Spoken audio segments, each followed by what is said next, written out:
సౌలు ఇశ్రాయేలు ప్రజలకి మొదటి రాజు. ఈ సౌలు మొదటి రాజుగా దేవుడు ఏర్పాటు చేసుకున్నాడు. ఇశ్రాయేలు ప్రజలకి ఎంత గొప్ప రాజుగా దేవుడు ఏర్పాటు చేశాడంటే, ఒక వ్యక్తిని యొక్క గాడిదలు మేపుకునే వ్యక్తి, గాడిదల యొక్క గాడిదల వ్యాపారం చేసుకునే వ్యక్తిని తీసుకొచ్చి దేవుడు సింహాసనం మీద పెట్టాడు. అలాంటి వ్యక్తి జీవితంలో ఎన్నో అద్భుతాలు ప్రభు జరిపించాడు. ప్రభు కార్యములు చేశాడు. రాను ఇశ్రాయేలు దేశానికి ఒక రాజుగా, ఒక నాయకుడిగా, గొప్ప ఉన్నతమైన స్థితిలో దేవుడు సౌలును నిలబెట్టాడు. అనేక అద్భుతాలు, ఆశ్చర్య కార్యాలు, సూచక్రియలు సౌలు జీవితంలో ప్రభు చేస్తే 40 సంవత్సరాలు రాజ్య పరిపాలన చేశాడు. ఈ 40 సంవత్సరాలు రాజ్య పరిపాలనలో దేవుడు మాట వినేది 2 సంవత్సరాలు దేవుడు మాట విన్నాడంట. చాలా బాధాకరం కదా. మొదటి దినాల్లో ఆసక్తిగా దేవుడు మాట విన్నాడు, ఆసక్తిగా దేవుడు మహింపచ్చాడు, ఆసక్తిగా తన సేవకుడైన సమూయేలుకి లోబడ్డాడు, ప్రభుకి అనుకూలంగా బ్రతికాడు. అలాగ అనుకూలంగా బ్రతికిన కొలది అంచంచులుగా ప్రభు ఆశీర్వదించాడండి. ఎంతగా ఆశీర్వదించాడంటే, గొలియాతు తన దేశం మీదకి వచ్చినప్పుడు చిన్న దావీదుని సౌలు పక్షముగా, ఇశ్రాయేలు పక్షముగా దావీదును ఏర్పాటు చేసుకుని సౌలును జయించి, ఆ యొక్క గొలియాతును జయించి ఇశ్రాయేలు దేశానికి జయ జీవితమును దేవుడు ఇచ్చాడు. Praise Lord. ఇలాగ మనం చెప్పుకొని పోతే 1 కాదు 2 కాదు, అనేకమైన అద్భుతాలు ప్రభు జరిపించాడు. ఒకసారి దురాత్మ పట్టుకుంటే దావీదు వచ్చి ప్రార్థన చేస్తే పాట పాడుతుంటుంటే, సంగీతంతో పాట పాడుతుంటుంటే సౌలు పెట్టుకున్న దురాత్మ పారిపోయింది. ఇలాగ మనం చూస్తే సౌలు జీవితంలో అనేకమైన అద్భుతాలు ప్రభు జరిపించాడు. ఇశ్రాయేలు ప్రజల మీదకి ఫిలిస్తీన్లో దండెత్తి వచ్చినప్పుడు ఇశ్రాయేలు రాజు అయిన ఇక సౌలుకి జయ జీవితము ప్రభు అనుగ్రహించాడు. సేవకుల ప్రార్థన, సంఘము ప్రార్థన ప్రభు ఆలకించి సౌలు జీవితములో ఇలాగ మనం చాలా అద్భుతాలు యుద్ధములు జయించాడు. దురాత్మ పట్టుకుంటే దురాత్మ పోయింది. నూతన మనసు ఇచ్చాడు, నూతన ఆశీర్వదించాడు, నూతన కార్యములు తన బ్రతుకులో జరిపించాడు. అన్ని ఆశీర్వాదాలు పొందుకున్న ఈ వ్యక్తి, ఈ సౌలు దేవుడి మీద తిరగబడ్డాడు.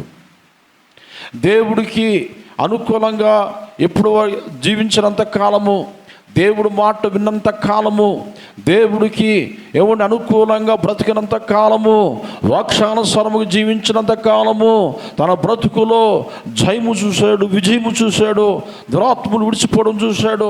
రాను ఏమైందంటే, అమాలేకుల మీద యుద్ధానికి వెళ్ళినప్పుడు దేవుడు అంటాడు, ఈ యొక్క సౌలుతో సమూయేలుతో చెప్తాడు దేవుడు, ఇదిగో అమాలేకుల మీద యుద్ధానికి వెళ్ళినప్పుడు ఆ శపించబడిన ధనము, ఆ శపించబడిన ఎద్దులు కానీ మేకలు కానీ ఏది ముట్టుకోకూడదు సుమా, అన్ని హతమర్చాలి, జాగ్రత్త అని దేవుడు హెచ్చరించి యుద్ధానికి పంపిస్తే యుద్ధములో దేవుడు జయ జీవితం ఇచ్చాడు. చప్పట్లు కొడుతూ ప్రభు నామాన్ని మహింపరచుకుందాం. అయితే సౌలు దేవుడు మాట వినకుండా, ఎవరి మాట వినకుండా, దేవుడు ఏం చెప్పాడు, ఆ పాపిష్టి సొమ్ము ముట్టుకోవద్దన్నాడు. ఆ పాపిష్టి యొక్క ఎద్దులు కానీ ఆవులు కానీ తీసుకొని రావద్దన్నాడు. అవే బలిష్టమైన ఆవులు తీసుకొచ్చి ఎక్కడ దాచిపెట్టాడో తన దొడ్డులో దాచుకున్నాడు. ఎవరికి తెలియదులే, ఎవరు చూస్తలేదులే అనుకున్నాడు సౌలు. అయితే ఈ లోపు ఏం జరిగిందంటే, దేవుడు సమూయేలుతో మాట్లాడుతున్నాడు. ఇదిగో చూడు, సౌలు రాజుకి ఏం చేస్తున్నాడు. నిజమే, కొన్నిసార్లు దేవుడు చెప్పింది ఒకటే, మనం చేసేది మరొకటి. దేవుడు చేయొద్దన్న పని మనం ఎప్పుడైతే చేయకుండా ఉంటామో, దేవుడు చేయమన్న పని ఎప్పుడైతే మనం చేస్తామో, మన బ్రతుకులో, మన యొక్క జీవితాల్లో ఆశీర్వాదాలు చూస్తాం, దీవులు చూస్తాం. నీ జీవితంలో అద్భుత కార్యములు చూడగలము. ఈ సౌలు ఎప్పుడైతే దేవుడు మాటను తునీకరించి ఆ ఆవులు తెచ్చుకున్నాడో, ఆ ఎద్దులు తీసుకొచ్చి దాచిపెట్టాడో, అప్పుడు వెంటనే సమూయేలు అంటాడు, సమూయేలు సౌలుని అడుగుతాడు, నువ్వు చేసిన పని ఏమిటి అంటే, అవేంటి, ఆ అరుపులేంటి, అని అడిగితే అవంటాడు, దేవుడికి బలి ఇవ్వటానికి తీసుకొచ్చాను శ్రేష్టమైనవి అంటాడు. దేవుడు నిన్ను అడిగాడా? బలి అర్పించమని నిన్ను అడిగాడా? అక్కడ అబద్ధం ఆడుతున్నాడు, బొంగుతున్నాడు. ఏం చేస్తున్నాడు? బొంగుతున్నాడు. ఇదిగో దేవుడి నీ మీద కోపం వచ్చిందయ్యా, నువ్వు దేవుడు మాట వినలేని కారణం చేత నిన్ను రాజుగా ఉండకుండా తునీకరించి నీ స్థానము మరొకరికి ఇచ్చేస్తాను అంటున్నాడు. అన్నప్పుడు నిజంగా ఎంతో పశ్చాత్తాపం పడాలి, కానీ పశ్చాత్తాపం పడలేదు, దేవుని వేడుకోలేదు, దేవుడి వైపు చూడలేదు. ఎందుకంటే నేను రాజును కదా, నేను అధికారిని కదా అని, నాకు సకల సంపద ఉంది, సకల లక్షలాది ప్రజలు సైనికులు ఉన్నారు, దేశమంతా నా చేతిలో ఉంది, నేను ప్రధానమంత్రిని కదా అని విర్రవేగాడు. పదాన్ని చూసుకుని రచ్చిపోయాడు. దేవుడు మాటను పెడసొమ్మును పెట్టిన వెంటనే దేవుడికి చాలా బాధ అనిపించింది. అప్పుడు సామ్యూయేలు అంటాడు, బలులు అర్పించడం కంటే యెహోవా మాట వినుట శ్రేష్టము. దేవుడు మాట వినుట మనకి ఆశీర్వాదం అండి. నువ్వు దేవుడు మాట వినకుండా నువ్వెన్ని అర్పణలు అర్పిస్తే ఎవరికి కావాలి? దేవుడు మాట పెడసవును పెట్టి నువ్వెంత ఆరాధన చేసినా, ఎంత మహింపరిచినా, ఎంత గణపరిచినా నీ జీవితంలో దేవుడు యొక్క ఆశీర్వాదాలు మనం చూడలేము. సౌలు దేవుడు మాట వినకుండా దొంగ సాక్ష్యాలు చెప్తున్నాడు, చెడ్డగా మాట్లాడుతున్నాడు. ఇదిగో యెహోవాకు అర్పణలు తీసుకురావడానికి తీసుకొచ్చాను అన్నాడు. దేవుడు ఏం చెప్పాడు? ఆ పాపిష్టి సొమ్ము ముట్టుకోవద్దన్నాడు, అవి తీసుకుని రావద్దన్నాడు. నేను మహాగణుడును, మహోన్నతుడును, సర్వశక్తి గల దేవుడును అని అన్ని చెప్పిన తర్వాత కూడా దేవుడు మాటను తునీకరించాడు. ఎంత భయంకరమైన మాట చూడండి. అందుకోసమే బైబిల్ గ్రంథంలో మనం చూస్తే పిల్లరా, దేవుడు మాట విడిచిపెట్టడం వినపడమే కాదు, అక్కడి నుంచి ఏం జరిగిందో తెలిసిన, దేవుడికి తన హృదయంలో స్థానము లేదు. ఏమి లేదంట? తన హృదయంలో స్థానము లేదు. అపజయం వస్తుంది, యుద్ధములో అపజయం వస్తుంది, జీవితంలో నెమ్మది లేదు, సుఖము లేదు. ఎప్పుడైతే దేవుడు మాట వినలేదో అక్కడి నుంచి శ్రమలు స్టార్ట్ అయిపోయాయి, బాధలు స్టార్ట్ అయిపోయాయి. కాపురములో నెమ్మది లేని జీవితాలు సౌలు చూస్తున్నాడు, బిడ్డల జీవితంలో నెమ్మది లేని జీవితం చూస్తున్నాడు. లాస్ట్కి జీవము గల దేవుడు శక్తి ప్రభావము తెలుసుండు కూడా ఎక్కడికి వెళ్ళాడని ఆలోచన చేస్తే మాంత్రికులను ఆశ్రయించడానికి వెళ్తున్నాడు, విగ్రహారాధన స్థానానికి వెళ్తున్నాడు. దేవుడు మొత్తం విడిచిపెట్టేశాడు, దేవుడు కార్యక్రమం మర్చిపోయాడు, తన స్థితిని మర్చిపోయాడు, తన గతాన్ని మర్చిపోయాడు. మొదట ఏ స్థితిలోనైతే దేవుడు తనను ఆశీర్వదించాడో అవన్నీ మర్చిపోయి లాస్ట్కి ఎక్కడికి వెళ్ళిపోయాడంటే విగ్రహారాధన స్థానానికి వెళ్ళిపోయాడు. అలాగ 38 సంవత్సరాలు, ఎన్ని సంవత్సరాలండి? 38 సంవత్సరాలు మారుమనసు పొందుతాడేమో, రక్షించబడతాడేమో, నా వైపుకి తిరుగుతాడేమో, నా వైపుకి తిరిగి నన్ను బ్రతిమలాడుకుంటే నేను కనికరిందామని దేవుడు 38 సంవత్సరాలు కృప చూపుట మానలేదంట. చప్పట్లు కొడుతూ ప్రభు నామాని కృప చూపుట మానలేదు. కానీ ఆ కృపని, ఆ దేవుడిచ్చిన అవకాశాన్ని కాలు తన్నుకున్నాడు. లాస్ట్కి మనం చూస్తే సామ్యూయేలు సోదు చెప్పించుకున్న వారి దగ్గరికి వెళ్ళాడంట. ఎక్కడికి వెళ్ళాడంట చూడండి, సోదు చెప్పించుకున్నవారు. అసలు ఆయన రాజు అవుతాడని ఎవరు చెప్పారు? సామ్యూయేలు ప్రవర్త చెప్పాడు. ఇదిగో నువ్వు గాడిదలు మేపుకోవడం కాదయ్యా, ఇశ్రాయేలు ప్రజలకి నిన్ను రాజుగా, ప్రధానమంత్రిగా దేవుడు చేయబోతున్నాడు అని చెప్తే ఆ మాటలను తునీకరించాడు. ఆ మాటలను చెప్పిన వ్యక్తిని, ఆ చెప్పిన ప్రవచనాలు, సేవకుడు ఏవి చెప్పాడో తన జీవితంలో అవన్నీ నెరవేర్పు జరిగాయి. మన జీవితంలో సేవకుడికి లోబడినప్పుడు, సంఘానికి లోబడినప్పుడు, వాక్యానుసారంగా మనం బ్రతుకున్నప్పుడు దేవుడు అంచంచులుగా దేవుడు మనం ఆశీర్వదించే దేవుడై ఉన్నాడు. దేవుడికి స్తోత్రం.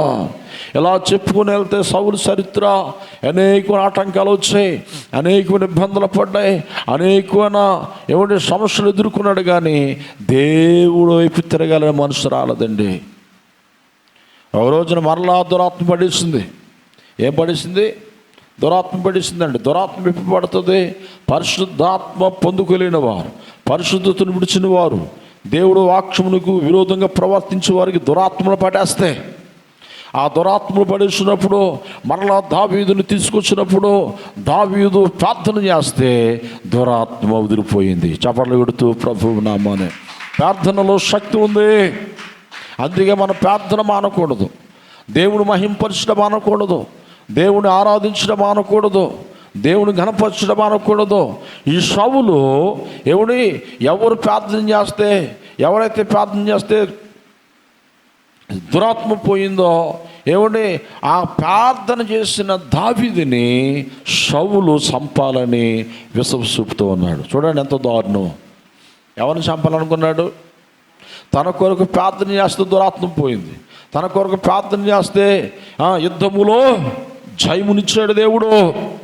ఇశ్రాయేలు ప్రజలు గొలియాతుని గొలియాతు మీద యుద్ధానికి ఎవరైనా వెళ్తారంటే, గొలియాతు మీద యుద్ధానికి వెళ్ళిన వీరుడు యూదుల్లో ఎవ్వరు లేరు. ఆ టైంలో దావీదు రోషము తెచ్చుకొని దేవుడు ఆత్మ పొందుకొని గొలియాతుని చంపిన తర్వాత ఇశ్రాయేలు ప్రజలకు రక్షణ వచ్చింది. దేవుడికి స్తోత్రం. ఇశ్రాయేలు ప్రజల రక్షణ తీసుకొచ్చిన వ్యక్తి, గొలియాతుని జయించి జయ జీవితం తెచ్చిన వ్యక్తి. ఈ దావీదుని సౌలు విశ్వసిపుతూ అసూయ వచ్చేసింది. ఏమొచ్చేసింది?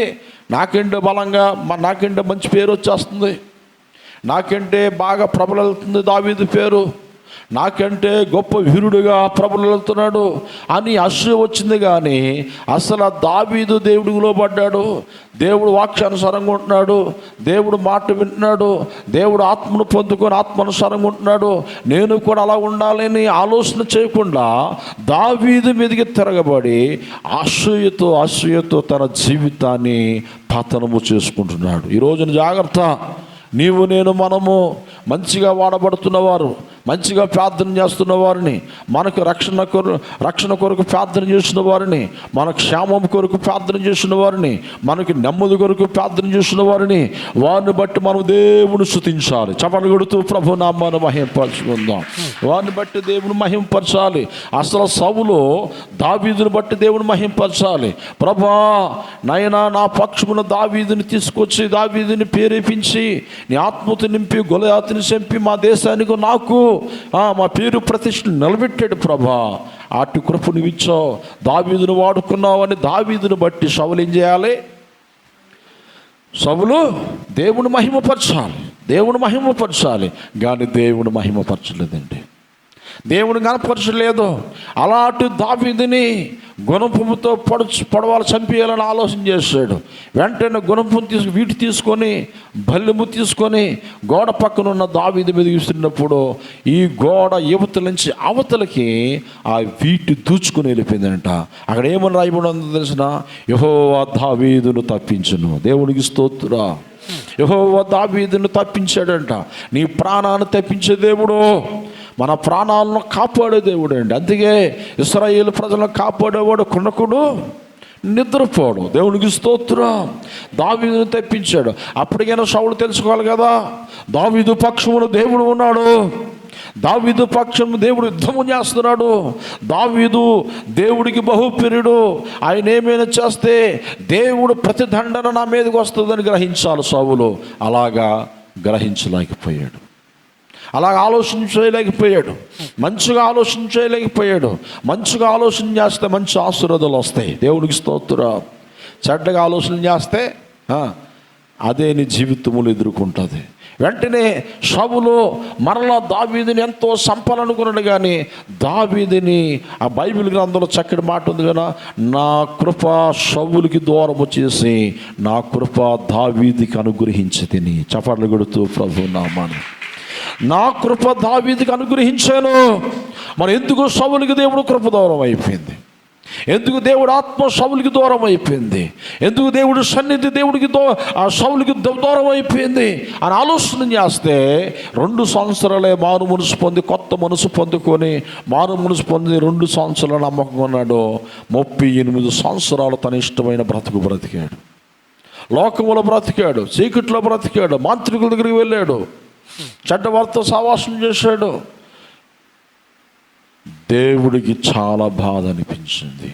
అందుకే సౌలును తునీకరించి సౌలు స్థానములో, సౌలు యొక్క చీటిలో, సౌలు యొక్క ఆ రాజ్యార్కములో ఏమంటే దావీదుని పెట్టాలని దేవుడు ప్లాన్ వేసాడు. దేవునికి స్తోత్రం. నీవు నేను దేవుడు మహిమపరచకపోతే, దేవుడు సువార్త చేయకపోతే, దేవుడి మందిరంలో దేవుడు ఆరాధించకపోతే మన స్థానంలో మరొకరిని పెడతాడని సంగతి మర్చిపోవద్దు. దేవుడు మనకిచ్చిన ఆ కృపను మనం కాపాడుకోవాలి.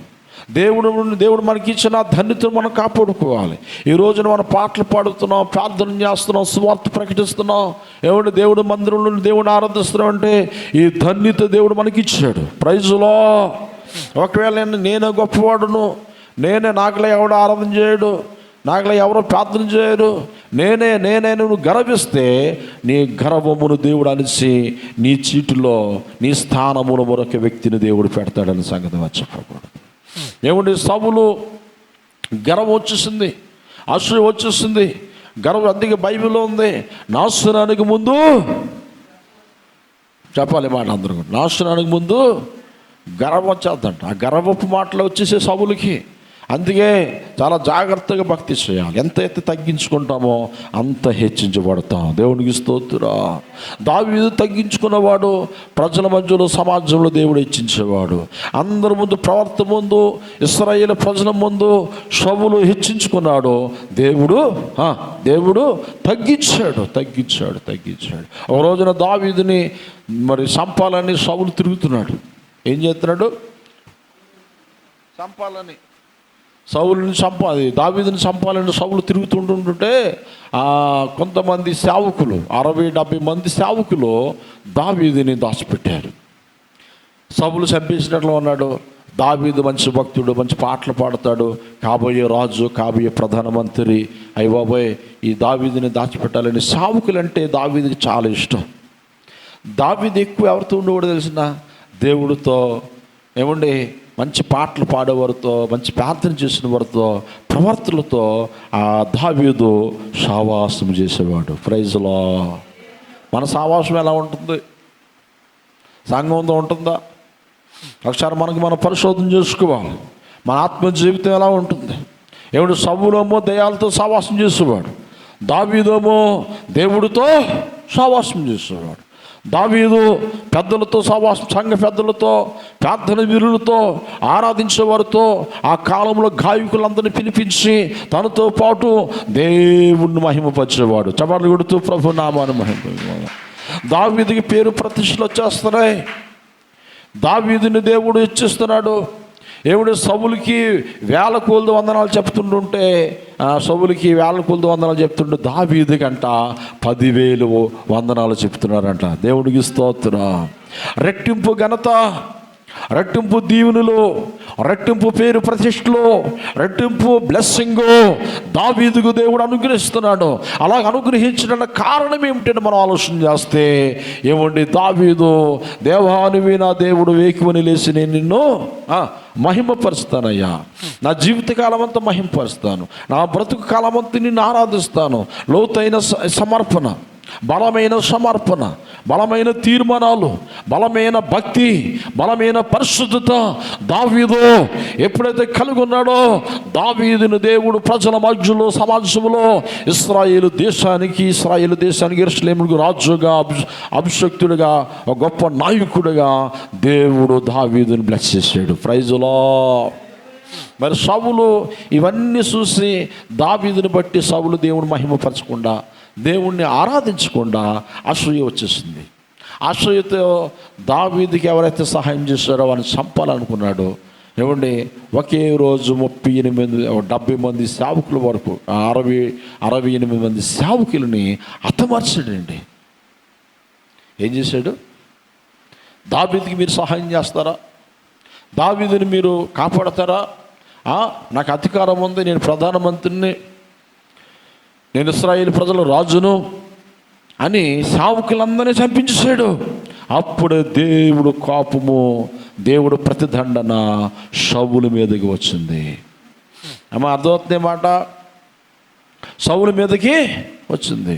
వచ్చి వెంటనే దేవుడు కోపం ఎంత భయంకరంగా రగులుకుందంటే లాస్ట్కి బస్టుడైపోయాడండి. అప్పుడు లాస్ట్ ఫైనల్లో 14వ అధ్యాయములో ఏమిటి 37వ వచనం మనం చూస్తే అక్కడ ఒక ప్రార్థన చేస్తాడు.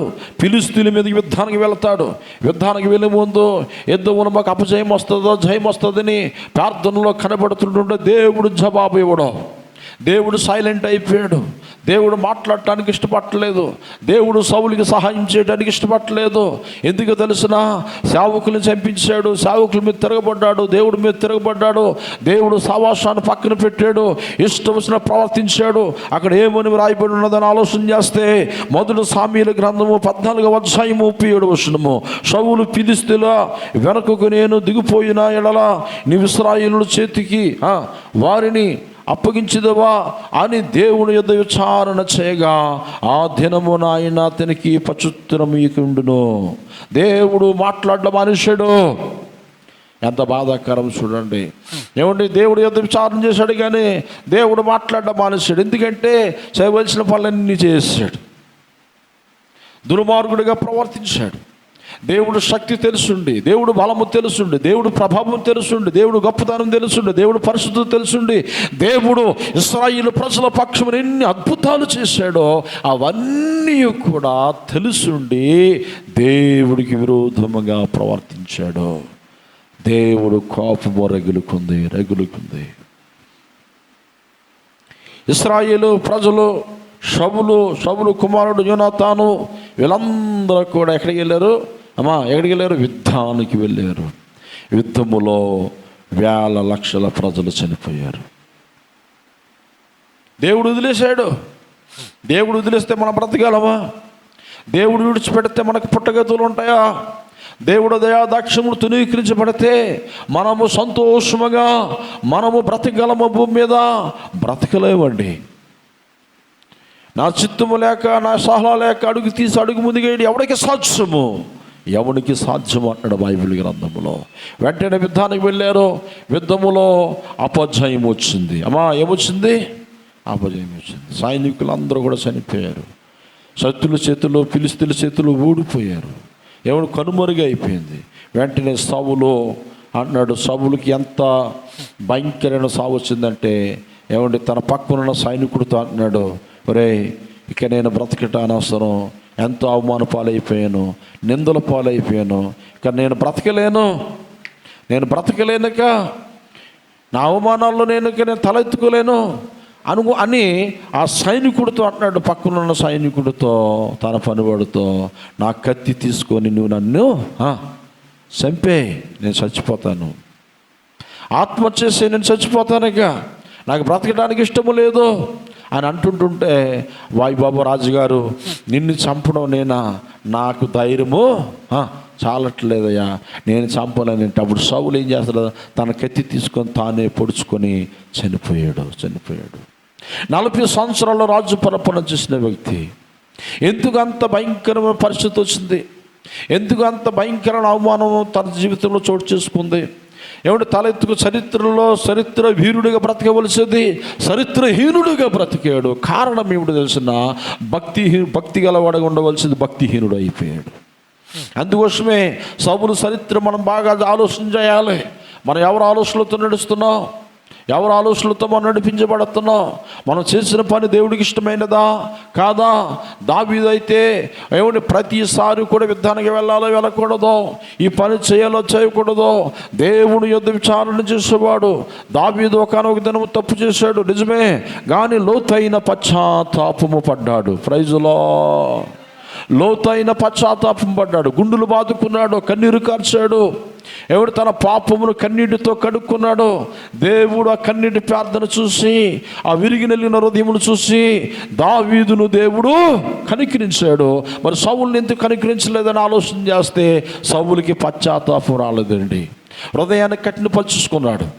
బైబిల్లో ఏముందో తెలిసిన, సామెతల మహాజ్ఞానం అంటాడు, హృదయమును కఠినపరుచుకున్నవాడు కీడులో పడిపోతాడు. ఆ కీడులో పడితే ఎవడో లేవనెత్తాడు. ఎవడు దేవుడు కూడా సహాయం చేయలేడు. దేవుడు సహాయం చేయకపోతే ఎవడు సహాయం చేయగలడు? దేవుడు కనికరించకపోతే ఎవడు కనికరించడు? దేవుడు కృపించకపోతే ఏ నరుడికి సహాయము చేయలేడు. దేవుడు సహాయం చేయాలన్నా, మనుషులు మనకు సహాయం చేయాలన్నా దేవుని దయాదాక్షిణ్యములు మనకు ఉండాలి. ప్రైజులో దేవుడు దయలేంది ఏ మనుషుడు మనకి సహాయం చేయలేడండి. సౌలు పశ్చాత్తాపడితే మరలా తన రాజ్యము తన చేతులకు వచ్చును, తన జీవితము మనశ్శాంతంగా ఉండును, తన కుటుంబం నెమ్మదిగా ఉండును. కుటుంబములో బిడ్డలు పోయారు, ఏమండి, తన సంతతి హతమార్చబడ్డది, సైనికులు హతమార్చబడ్డారు. లాస్ట్కి సౌలు కుటుంబము భూమి మీద లేకుండా హతమార్చబడినట్లుగా మనం చూడగలము. అంత భయంకరమైన పరిస్థితికి రావటానికి కారణం ఏంటి? దేవుడి మాట వినకపోవడం. అమ్మా వినండి జాగ్రత్తగా, మనం అందరం వినాలి. దేవుడి మాట వినకపోతే మనుషుడు దేవుడి కంటే గొప్పవాడు కాదు మనుషుడు. దేవుడి మాట వినాలి, దేవుడి మాటకు మనం లోబడాలండి. లోబడకపోతే దేవుడు ఏమీ లేదు భూమి మీద. దేవునికి స్తోత్రం. మన తెలివితేటలు, మన జ్ఞానము, మన బలము, మన శ్రద్ధము అన్నీ ఎవరిచ్చినవండి? చెప్పాలి, ఎవరిచ్చారు? ఎవరిచ్చారు? దేవుడిచ్చాడు. నువ్వు చదువుకుంటున్నావంటే నీ జ్ఞానం కాదు, అది దేవుడిచ్చాడు. నీకు జాబ్ వచ్చిందంటే ఎందుకు వచ్చాడు? దేవుడిచ్చాడు నీకు. జాబు లేని వారు బోరు మంది ఉన్నారు, చదువు లేని వారు బోరు మంది ఉన్నారు, కళ్ళు లేని వారు ఉన్నారు, కాళ్ళు లేని వారు ఉన్నారు. నీకు చక్కటి అవయవాలు ఇచ్చి జ్ఞానం ఇచ్చి శక్తి ఇచ్చి నడిపిస్తున్నాడంటే నీ సమర్థత కాదు, దేవుడు కృప నీ పట్ల హెచ్చుకున్నదైన సంగతి మర్చిపోకూడదు. చప్పట్లు కొడుతూ ప్రభు నామాన్ని మహింపరచుకుందాం. సౌలు అనుకున్నాడు, నా బలము, నా రాజ్యము, నా యొక్క శక్తి, నా సమర్థత అనుకున్నాడు. లాస్ట్కి చాలా హీన స్థితికి దిగజారిపోయాడు. దేవుడు కృప విడిచిపోయింది. అమ్మా, దేవుడు కృప విడిచిపోయింది. దేవుడు శక్తి తను విడిచిపెట్టేసింది. శపించబడ్డాడు. దీవించబడవలసింది సౌలు శపించబడ్డాడు.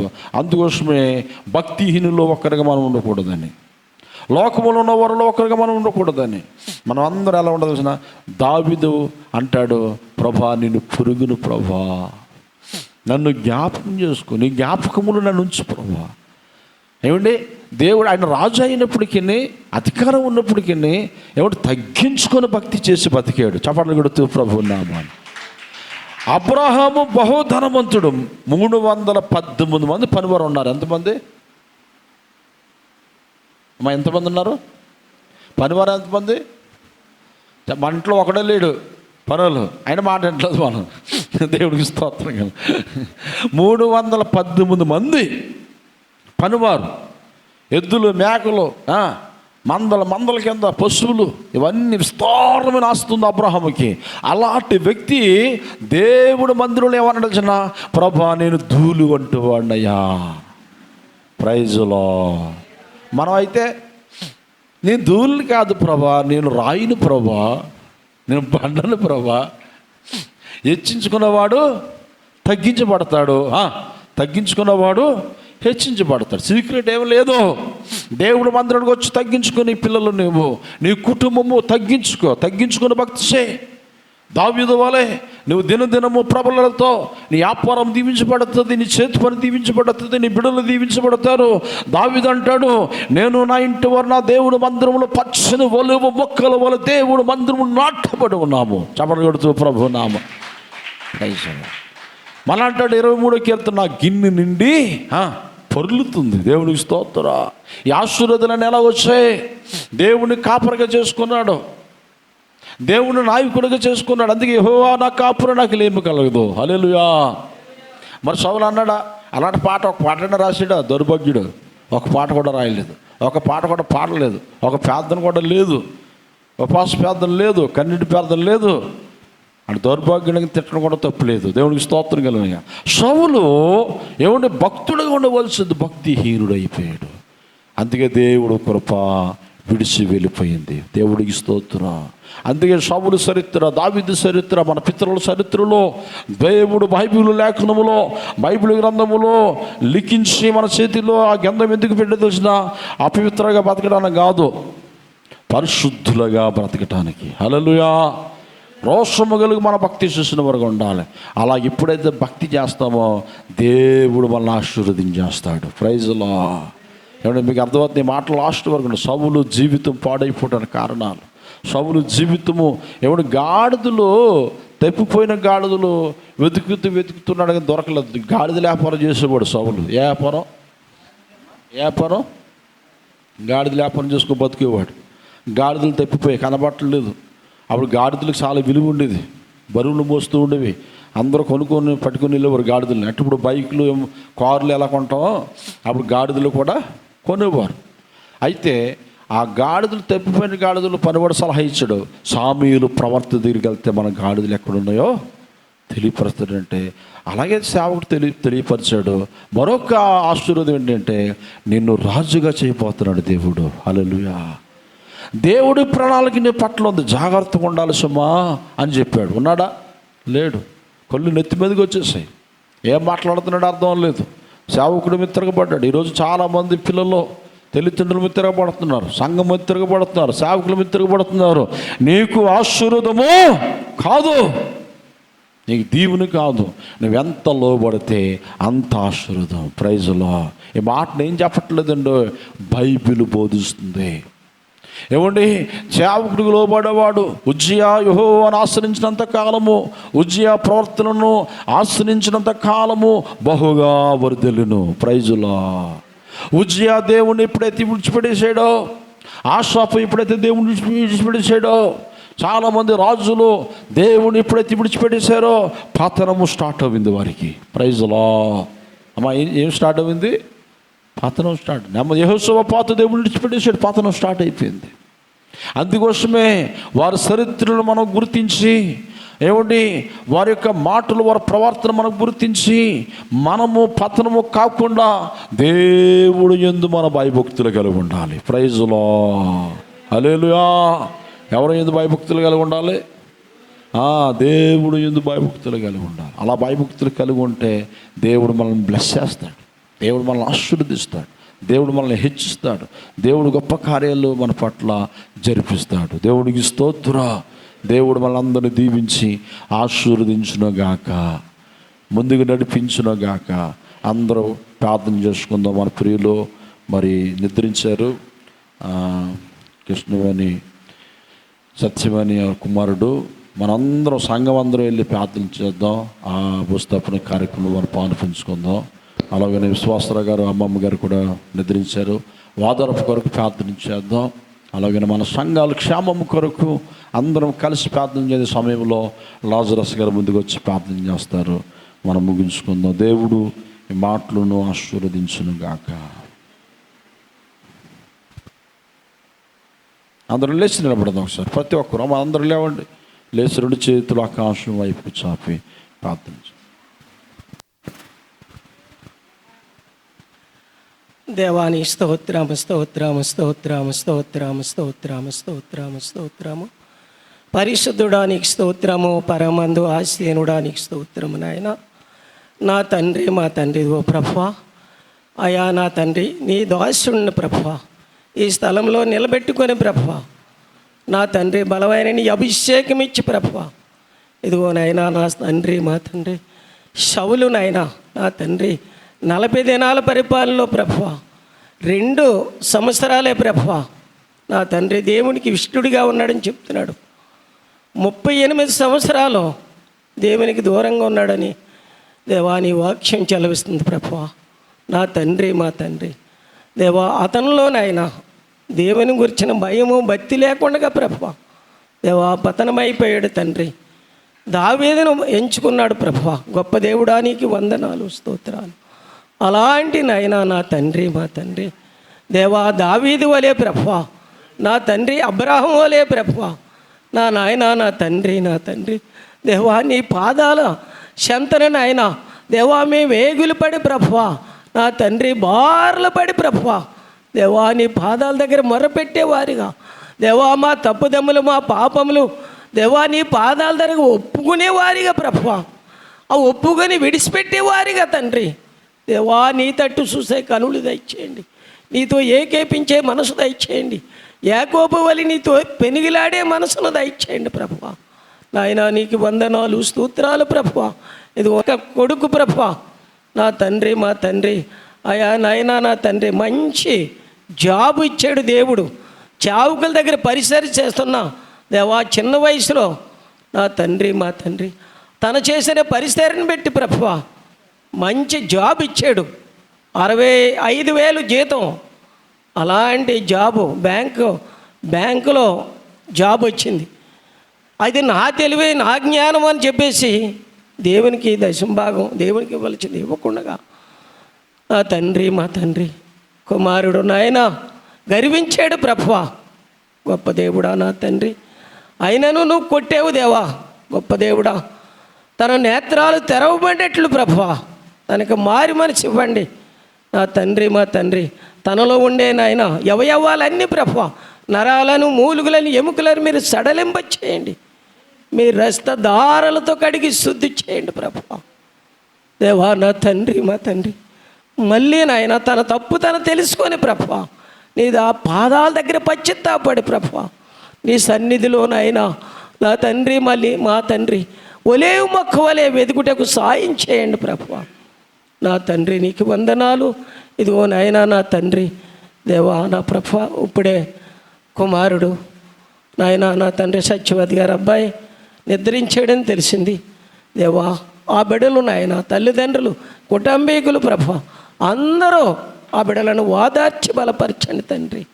నా తండ్రి వారిలో ఉన్న దుఃఖ వస్త్రాన్ని తీసి సంతోష వస్త్ర బిడ్డలకు అనుగ్రహించండి దేవా. ఈ దినం ఉదయ కాలంలో ఆయన మరొక్క నా తండ్రి అయ్యా నాయన నా తండ్రి, ఒక పెద్ద 80-90 సంవత్సరాల వయసులో ఒక తల్లి నా తండ్రి పడుకొని చనిపోయింది. మంచి మరణం, అలాంటి నీతిమంతులు మరణం ఇచ్చేవు దేవా. ఆ కుటుంబాన్ని మీద ఓదార్చి బలపరచండి దేవా. ఇదిగో ఇక్కడ ఉన్న నీ బిడ్డలు అందరి మీద మీ ప్రసన్నత మీ సన్నిధి ఉంచండి దేవా. నా తండ్రి మేమందరము కలిగి ప్రభువా నీ పాదాల దగ్గర ప్రభువా భయముతో భక్తితో ప్రభువా నీ పాదాల దగ్గర వణుకుతూ ప్రభువా నిన్ను స్తుతించే వారిగా నీ బిడ్డలందరి మీద నాయన నీ హస్తం తోడుగా ఉంచి దీవించి ఆశీర్వదించమని ఇదిగో నాకు ఈ సమయాన్ని ఇచ్చిన దైవజనులు ప్రభువా బలమైన నీ అభిషేకం ఇచ్చి మీరు వాడుకోండి. ఈ చిన్న ప్రార్థనని పాద సన్నిధి చేర్చుకొని యేసు పరిశుద్ధ నామంలో ప్రార్థన అడిగి వేడుకొని సున్నాము తండ్రి. ఆమెన్.